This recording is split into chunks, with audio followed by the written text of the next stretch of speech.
Ховд аймаг дахь бүсийн онцлогын эмчилгээний төв нь иргэд үйлчлүүлэгчдийнхээ хүлээгдэл чирэгдлийг бууруулах зорилгоор техник технологийн шин дэвшлиг үйлчилгээнд нэвтрүүлж цахим бүртгэлд урьдчилан цаг аван үйлчлүүлэх тусгай дугаартай болсон байна. Бүсийн онцлогын эмчилгээний төвд хандаж эмнэлгийн тусламж үйлчилгээ авахыг хүссэн иргэн бүр аймгийн төвөөс Сумаас, Багаас, Улаанбаатар хотоос бусад аймагуудаас буюу утасны сүлжээ холбогддог альч газраас 75 779 779 дугаарт холбогдсон эмчид үзүүлэх өдөр цагаа урьдчилан захиалж үйлчлүүлэх боломжтой болжээ. Гол нь эмчид үзүүлэх цаг авч байгаа. Эмчин цаашаа бол яг тэр хүнд ямар шинжилгээ хийх үү? Одоо эрдэнэтэнд бол эрдэнэтэнд лабораторийн шинжилгээ өгөхөр бол ийм шинжилгээ өгөх ёстой байна гэдгийг шивдэг учраас бид нар зөвхөн эмчид үзүүлэх цагийн захиалгыг энэгээр авч байгаа.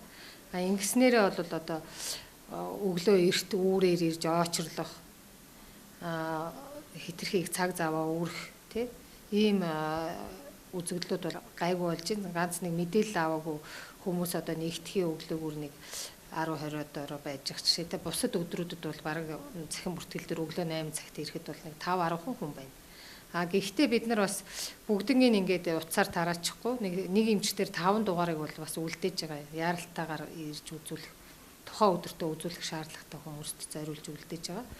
Ингээ хүлээгдлийн судлаад үзэхэд бол 11 сарын 6 хүртэл ганц нэгэн кабинет дээр хүлээгдэл байгаа.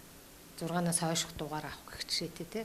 Бусад ихэнх кабинетууд 1-2 өдрийн хүлээгдэлтэй байгаа. Тийм болохоор та бүхэн яарс сандралгүй заавал нааша зорж ирлгүй энэ утас руу заалгаад тэгээд яг ямар эмчид хэдэн цагт үзүүлэх үү, хэдний өдөр үзүүлэх үү, хамгийн боломжит наадлын үзүүлэх хугацаа нь хэдийд байна уу?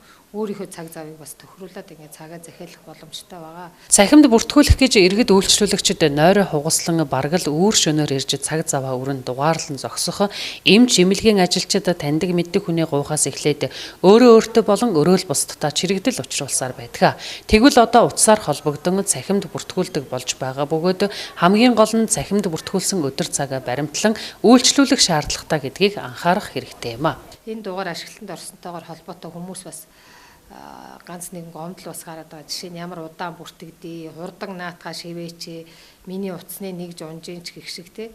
Энэ бол нэг хүн холбогдсон бид нар минутын судлаад үзэхэд бол 1-2 минутын дотор л бүртгэж байгаа. Тэр хүн чинь сонсонгоо бас шивж байгаа регистрийн дугаар овг нэр хаяг аль эмчид үзүүлэх үү гэд те.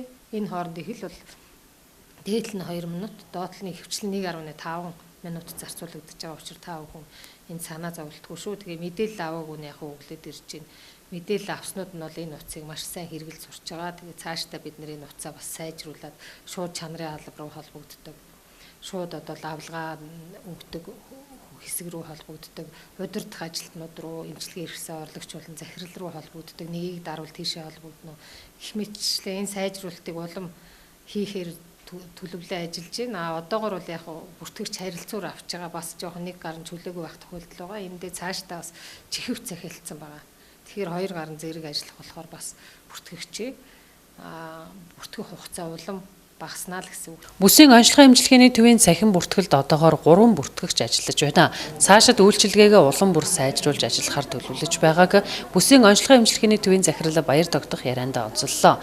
Энэ оны 10 дугаар сарын 1-ээс эхлэн утсаараа цахим бүртгэл хийж эхэлсэн бөгөөд өнгөрсөн хугацаанд давхарцсан тоогоор 5000 орчим хүн утсаар холбогдож цахимд бүртгүүлэн Бүсийн онцлогын эмчилгээний төвөөр үйлчлүүлсэн байна. Сайн байна уу? Ховд аймгийн Бүсийн онцлогын эмчилгээний төвийн цахим бүртгэлийн захиалга хүлээн авах утсанд холбогдлоо. Цахим бүртгэлийн амбулаторийн мэдээлэл авах бол TikTok-ыг дарна уу?